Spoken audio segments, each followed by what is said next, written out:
রুমিন ফারহানা যে বক্তব্য দিচ্ছে টক শোতে এসে অনেকেই মনে করছেন আওয়ামী লীগের টাকাকে তিনি এরকম বক্তব্য দিচ্ছেন, এরকমই শোনা যাচ্ছে, কিন্তু সরাসরি আওয়ামী লীগের পক্ষে কথা বলছেন তিনি।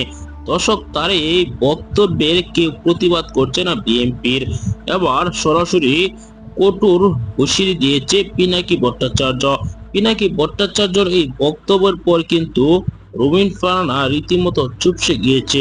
রুমিন ফারহানার সকল অপকর্ম তুলে ধরেছেন তিনি। দর্শক, তাহলে কি রুমিন ফারহানা আওয়ামী লীগের হয়ে কাজ করেছে এত বছর ধরে?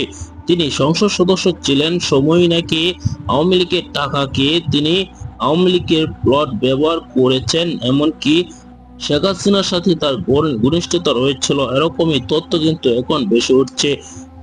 ধানমন্ডি 32 নম্বর ভাঙচুর করায় আওয়ামী লীগের পক্ষে কথা বলছে রুমিন ফারহানা। এর প্রতিবাদে যে ধুলাই দিয়েছেন পিনাকি ভট্টাচার্য, এ বিষয়ে আপনার কি মতামত জানাবেন। পরবর্তী এরকম ভিডিওগুলো পেতে চ্যানেলটিকে সাবস্ক্রাইব করে পাশে থাকা বেল বাটনটি অন করে দিবেন।